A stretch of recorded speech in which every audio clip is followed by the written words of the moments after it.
I'm Adam. I'm Keith, and this is Unfiltered Founders, and we're almost out of beer. We are. Time for another one.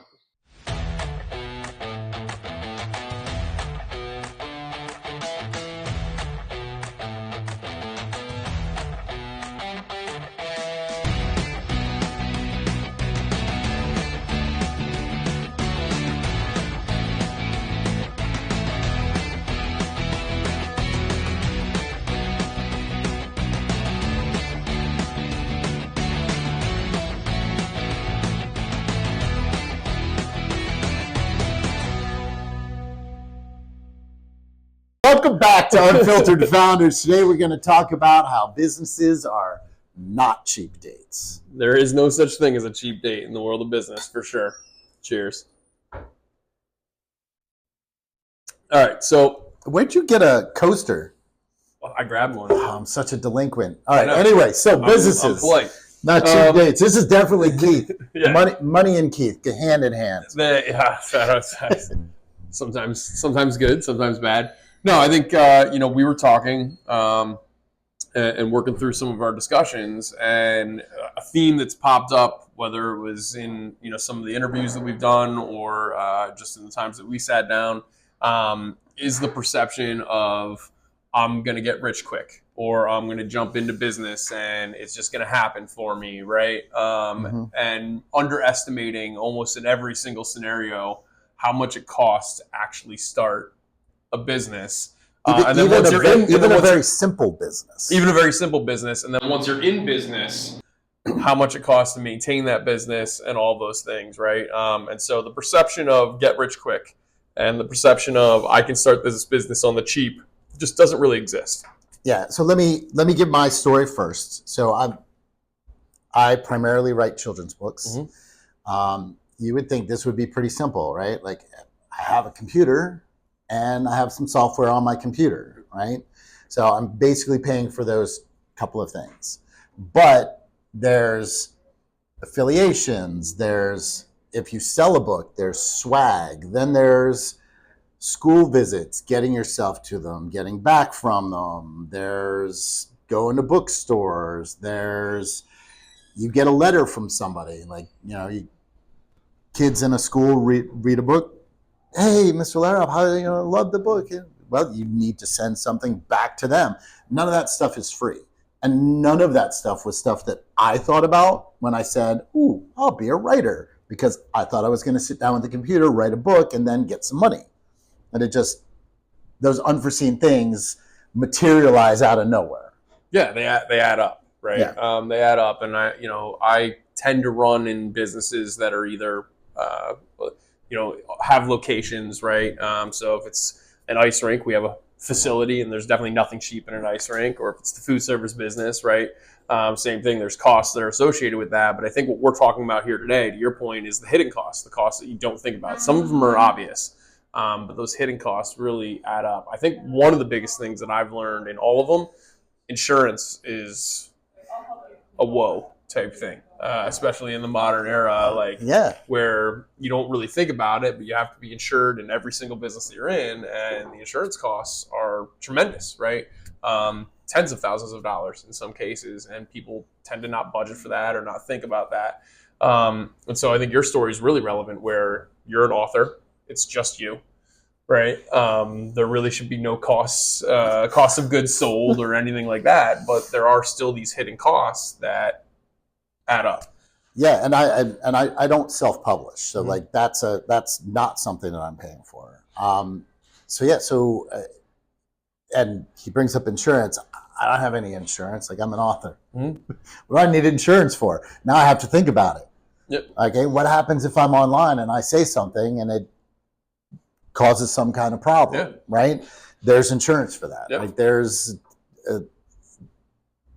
insurance is there to protect you and to help the people who are employed by you as well. Yep. Let's talk a little bit about why it's important. Obviously it's important to create a budget and all those things, but let's talk a little bit about why it's important to not go the cheap route when starting a business, right? And so that's so we're not talking bootstrapping. We're talking bootstrapping. Lowest. Right. lowest thing. Right. The bootstrap, I'm all about bootstrapping, right? You got to Yeah. bootstrap a little bit, and there's all of those, you have to tighten it up, and you have to do things as tight as possible, but there's doing things as tight as possible, and then there's going the cheap route.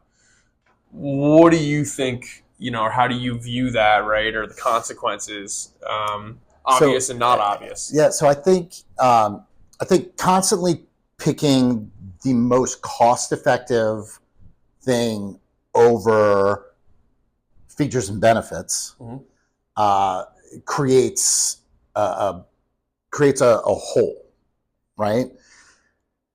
I was talking to somebody over the weekend, and they were explaining, when you look at two different options, right? One option has these benefits and the other option has these benefits. They each have detractions. So really good insurance has a really high price.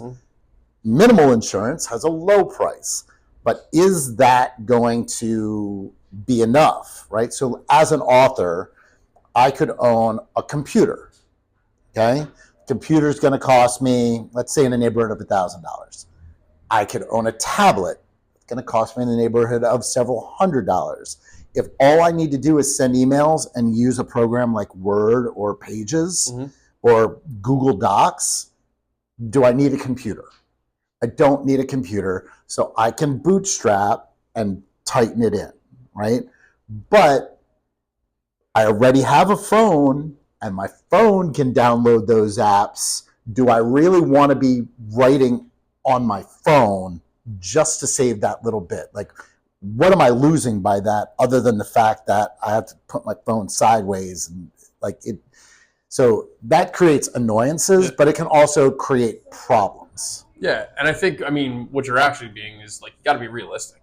I think that's what I'm hearing there, right? Like, you got to be realistic in the convenience of it. I think you have to weigh the pros and cons, right? Of when it's appropriate to bootstrap, when it's appropriate maybe to go with the cheaper option. We'll talk about that. Talk about that in terms of like brick and mortar place, right? So like I'm talking about it like me in my office at home where I'm starting this business. How does that concept of where does bootstrapping begin, and where are you in the realm of I'm just trying to do the cheapest possible thing? It's a great question. So we'll use the ice rink, right? Which is a massive facility, and it's got all kinds of bells and whistles to it. And I have a facilities manager, and he can fix a lot. Like, he's incredible. He can fix a lot. But we actually talk about this all the time, right? If I have him fix it, it's within his salary, and I just have to pay for whatever the materials are, right? If we outsource it, I have to then go and I have to pay for that person to come in. And we've talked about the chiller in past episodes. Like, a chiller, like, I'm not having him fix the chiller at all, because that's, again, I think I used the analogy. It's like a dentist looking at a heart. We don't do that. And ice rinks, for everybody's information, only sell one thing, which is ice, and chillers make ice. So we want to make sure that we want to make sure the product is good. But I think that what we do look at a lot when I'm working through things is it a temporary fix or is it a permanent fix? If I take him doing it and it's only going to be a temporary fix, but then we're going to have to do it again down the road and again down the road. At some point, you just have to bite the bullet and say, look, I'm not going to go on the cheap right now. You don't want to create I call it an oh shit circle. Yep. Yeah. It's like, do it. Oh shit. Yep. All right, do it again. 100%. Oh shit, I do it again. So it's just you create this never ending thing. Then where's the cost there? Yep. Right now you're figuring it into your monthly costs over the course of a year because you have to do it all the time. Yep. And I think in terms of startups, where this conversation is relevant, right, is we talked about having the $1 million idea, which means it's going to cost you a fucking $1 million to actually start the idea. Yeah. Not that it's going to make you $1 million, right? It's going to cost you $1 million to start the idea. I think in terms of this too, you have to think beyond startup. You have to think, how much is this going to cost in year 1 and year 2 and year 3? And it actually, to me, you have to be realistic about your cash flow. You have to be realistic about your revenue. And so too often, I think people get too far ahead on what they think the revenue is going to be. And I'm going to go and I'm going to make hundreds of thousands of dollars, right? and that revenue doesn't come in the same way, but the costs are unavoidable. The maintenance costs, the insurance costs, the costs of doing business are unavoidable. We were just and then talking about that. You're imbalanced, right? Yeah, like you can't predict revenue. Like you can't accurately predict it. You can do an expected revenue, but you can't say, I'm going to make $100 a month. You can't say, I'm going to make $10,000 a month. Even if you've made for 3 months over $10,000, what happens if COVID happens? What happens if, like, there's unforeseen things. So, well, and we're in Porter's right now, and we had a great discussion with Ryan, right, the owner, and he said that, right, this is a business that's been around for 30 plus years, that was well established when he bought it, and he mentioned one of his largest challenges was it's still dependent upon weather and what's going on in the world and all kinds of things. And so as much as he was walking into an established business and a stable, very stable business, incredibly stable business, right, there's still things that he just can't predict from a revenue side of things, right? Well, and count on, right? Think about those things. Like, take a moment. Think about, it's raining. Are you going to the pub? It's snowing. Are you going to the pub? Right? They're talking about hurricanes or whatever. Are you going? Well, maybe you're going to the pub. Hurricane parties are really cool. We don't really get them too much here, but still, I hear they're great. But we both love Florida, so we do. Yeah. We should do some episodes. We should do some episodes from Florida, yeah. And now we're talking about how the cost of this is getting out of hand. Exactly. We're flying to Florida now. See how this happens. Yep. All right. So that's unexpected costs. What about expected costs and runaway expected costs? I mean, I think that it's just in everything, my word of advice would be that it's always going to cost more. No matter what, it's always just going to cost more. I think that everybody has their ideal scenario in their head, and everybody works in ideals. Everybody works in that, it's only going to cost me X. And that's you telling yourself, right? And whether you're an optimist or a pessimist, I don't think it matters. I think that everybody, in terms of like their pocketbook, tends to be overly optimistic, more so than pessimistic. And so I think that more often than not, that's where people get caught. They're like, oh, it's only going to cost me $1,000 a month to do X, Y, Z. Well, and then in reality, that's you telling yourself what your ideal price is. That's not necessarily you having a good grip on what the market can sustain. Can sustain. And we're in a tumultuous market right now across the board. I mean, that's the other thing, right? And I think, the word of caution to everybody, and we talk a lot about starting the business. The word of caution here is what happens after you start the business. It's just not a cheap date. It's not. Well, it's not going to be a cheap date. The planning doesn't end with starting a business. No. And so the best way to alleviate, you can't avoid unforeseen costs, but the best way to alleviate or minimize those is through the planning, right? Which is what we coach up all the time.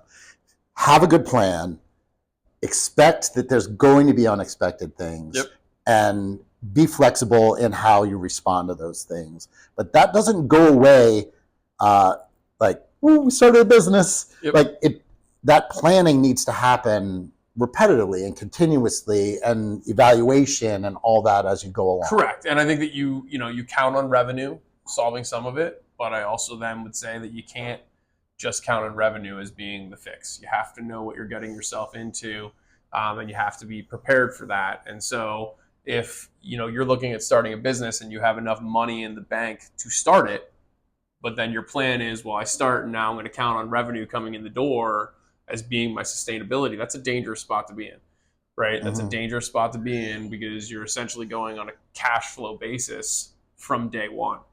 And so, I would recommend at least having 6 to 12 months in the bank of your expenses and everything wired in, so that you can operate freely, so that you can be prepared. So if you make $0 in those 6 months, you can exist. Correct. And if you make dollars, that just adds to the end of your tail, right? It creates a tail? That would be the head. I don't. They're following. It's Don't a worry. worm. It's a worm. There's heads at both ends. They're following. Shit, I fucked it up. My bad. Yeah. Anyway, it's a worm. It's not a snake. It's a worm. Go on. Yeah. So I think it's, I think it's just as we prepare people and we talk through these things, it's just the assumption. Everybody assumes success. And I'm not telling people to assume failure by any means. But you have to be prepared. Not making money out of the gate isn't a failure. It's not not by any means. And where we sit right now, I mean, we've been working for 6 months, right, in terms of getting this business off the ground and getting ourselves up and running and all of that. And so we had to talk through how we were going to handle those expenses, right? Yeah. But those are startup costs.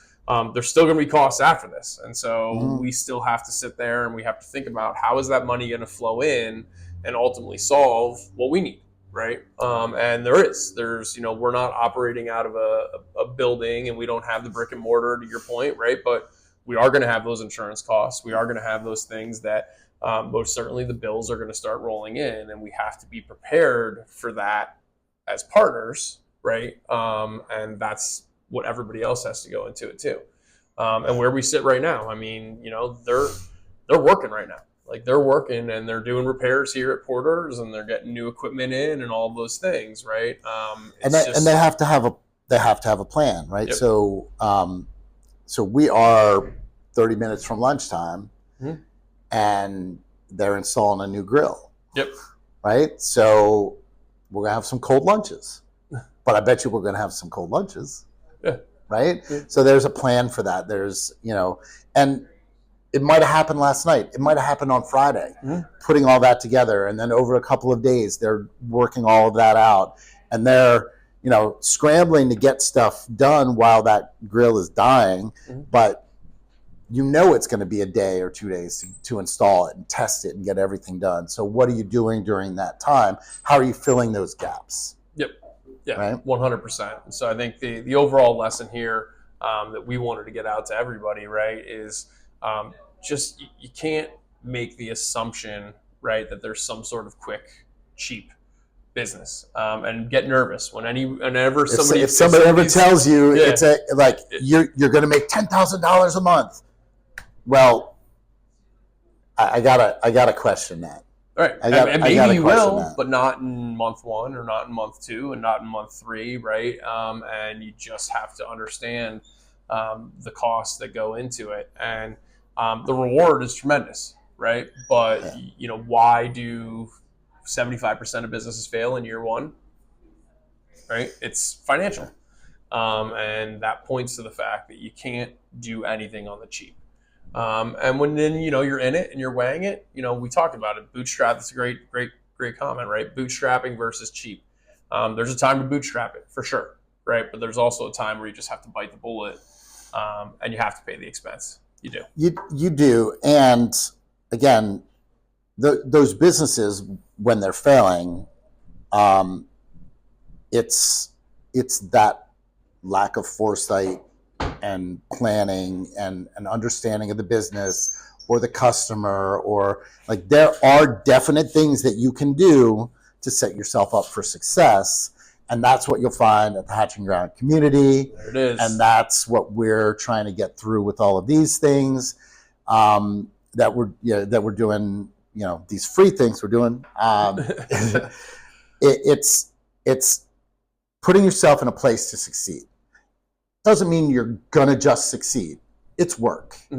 But getting the tools, building the knowledge, having a plan, not just for what you need to do for your business, but an oh shit plan, an oh fuck plan, which is like, we hit this one, that's the next step down. Are we leveling up? Are we leveling up where we're just bringing this is oh shit, the oh fuck, and then there's like the let's seek help. Yeah. Right? There's oh shit, there's oh fuck, and then there's let's seek help. Right? I would maybe there's let's seek help here. Yeah, I mean, I think that's what you and I have kind of been emphasizing is just you can't ever undervalue help. Right, and resources that are out there, and we want people to follow their passion. We also want people to know that their passion probably doesn't give them a lot of experience in all of the things that are going to ultimately fuel that passion. Right? Yeah, even if you work, again, you work in an ice rink, you don't know about chillers. You're around a chiller every day. Yep. You probably start the chiller, stop the chiller, know I've the learned stuff a to lot. put in the I've chiller. learned a lot. Doesn't mean you can fix the chiller, right? So there's always going to be a space, something, where somebody else is needed. And that might be a business opportunity. Yep. Right? It might be a business opportunity if it doesn't exist, or if it doesn't exist in your area. So like there's a lot of different things that you can think of, that you can do to avoid failure or find success in these types of situations. Yeah, 100%. And step one, you said hatchingground.com. Hatchingground.com. Like, subscribe, ask us questions. We're here. If you're looking to connect with us one-on-one, you can go to our community and actually request some advice. Yeah, and we'll be here for you. Beers. Cheers. Or no beers. Beers and cheers. Yeah, beers and cheers. Beers or no beers, we're here to help. We're going to be unfiltered founders, so fucking get used to it.